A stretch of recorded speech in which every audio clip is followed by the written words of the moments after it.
les fibres alimentaires dans la perte de poids.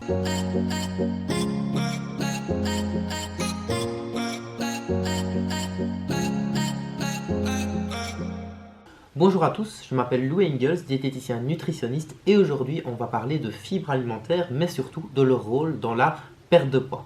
Tout d'abord, qu'est-ce que les fibres alimentaires? Les fibres alimentaires, elles font partie de la famille des glucides. Des glucides à chaîne plus ou moins longue mais que l'homme ne sait pas digérer. Elles sont d'origine végétale et il existe deux sortes de fibres, les fibres solubles et les fibres insolubles. On ne va pas s'attarder là-dessus, on va plutôt parler de leur rôle global dans la perte de poids et dans la santé. Alors, tout d'abord, où est-ce qu'on trouve ces fibres alimentaires dans l'alimentation courante? Évidemment, tout ce qui est légumes, légumes frais, légumes cuits, potage, etc.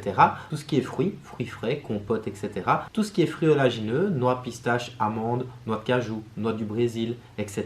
Tout ce qui est légumineuse, lentilles, pois chiches, haricots secs, haricots mongo, haricots rouges, etc.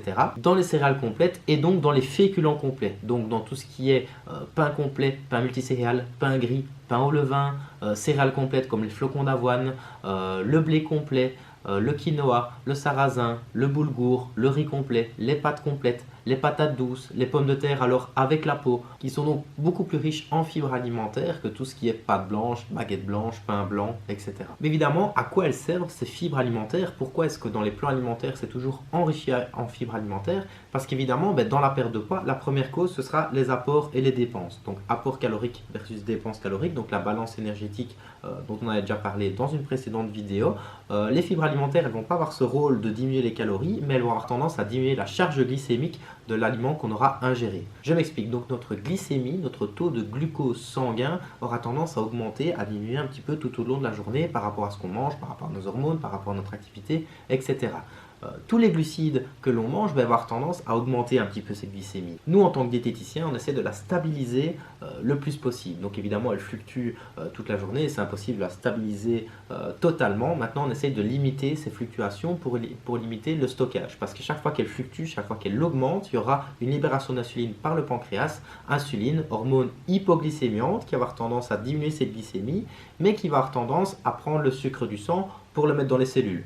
Donc, hormone de stockage, responsable de la prise de poids. Le fait d'intégrer des fibres alimentaires, ça va freiner cette libération d'insuline parce que la glycémie, elle fluctuera beaucoup moins. Donc, notre taux de sucre sanguin variera beaucoup moins avec des fibres alimentaires présents dans l'assiette. En plus de ce rôle-là qui est donc très important dans la perte de poids, il y a aussi les propriétés rassasiantes des fibres alimentaires. Le fait que les aliments soient riches en fibres alimentaires va avoir tendance à beaucoup plus les mâcher.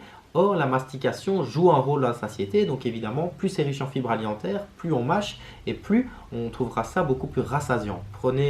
Faites l'expérience, donc prenez une portion de pâte complète et une portion de pâte blanche. Vous verrez que les pâtes complètes, c'est une texture différente, donc vous allez beaucoup plus les mâcher, mais vous en mangerez beaucoup moins parce qu'il y a vraiment des propriétés satiétogènes et rassasiantes présentes du coup dans les fibres alimentaires. Il faut savoir aussi que ces fibres alimentaires, elles protègent de certains cancers, surtout les cancers digestifs.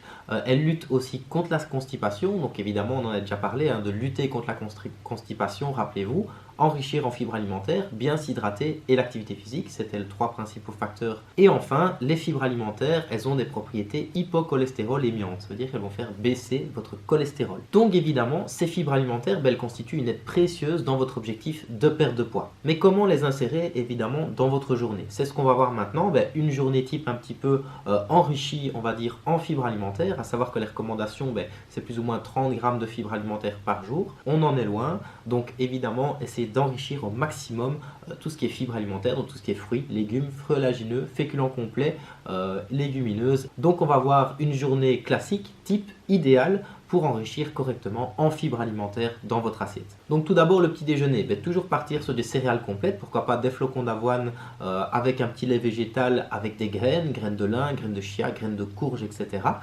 Pourquoi pas une petite purée de fruits oléagineux en plus dans la préparation, purée de noisettes, purée de noix, purée d'amandes, purée de noix de cajou, etc. Avec pourquoi pas en accompagnement un petit jus de légumes et de fruits, donc pourquoi pas un jus carotte orange par exemple, donc un petit déjeuner très riche en fibres alimentaires. Et évidemment, vu que ce petit déjeuner est très riche en fibres alimentaires, vous n'allez pas avoir de mal à tenir du coup jusqu'au repas de midi. Repas de midi, toujours classique, le potage avant le repas, donc riche en fibres alimentaires, vitamines, minéraux, etc. Puis vient le premier repas de la journée, pourquoi pas partir sur un féculent du coup complet, donc pourquoi pas une patate douce ou un petit peu de quinoa, de boulgour, de pâtes complètes, de riz complet, avec un petit poisson par exemple, un petit cabillaud ou pourquoi pas des petits crustacés, des crevettes, etc. Et puis un légume cuit que vous choisissez un petit peu, ça peut être des aubergines au four, ça peut être des courgettes, ça peut être des choux de Bruxelles, ça peut être des chicons, vraiment au choix. Un légume cuit, donc respectez bien l'assiette équilibrée, moitié légumes, un quart féculent petit complet, puis un quart poisson dans ce cas-ci. Ensuite, collation dans l'après-midi, un fruit frais, un fruit classique, une pomme, une poire, une poignée de fruits rouges, un agrume, etc. Et puis vers le repas du soir, pourquoi pas partir sur un repas un petit peu plus frais, salade de lentilles avec des pois chiches par exemple, avec un petit peu de crudité. Ça peut être de la laitue avec des carottes râpées, des petites tomates cerises, etc. avec un petit peu d'huile d'olive, pourquoi pas quelques noix sur les crudités de manière à encore intégrer un petit peu de fruits oléagineux en plus, noix qui sont en plus riches en oméga 3, donc les acides gras essentiels pour notre organisme. Et le soir, un petit dessert, une petite poignée de fruits oléagineux avec une petite lunette de chocolat noir. Donc tout ce qui est évidemment noisettes, amandes, noix de cajou, etc.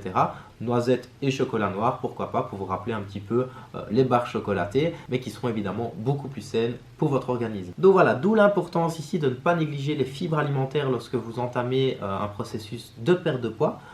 J'espère que ça vous aura donné quelques idées pour vos journées type pour enrichir toujours plus en fibres alimentaires. Si vous avez besoin de plus de conseils et d'encadrement pour votre objectif, toutes les infos se trouvent en description. Et n'oubliez pas que se réconcilier avec ses repas, c'est le premier pas. Ciao!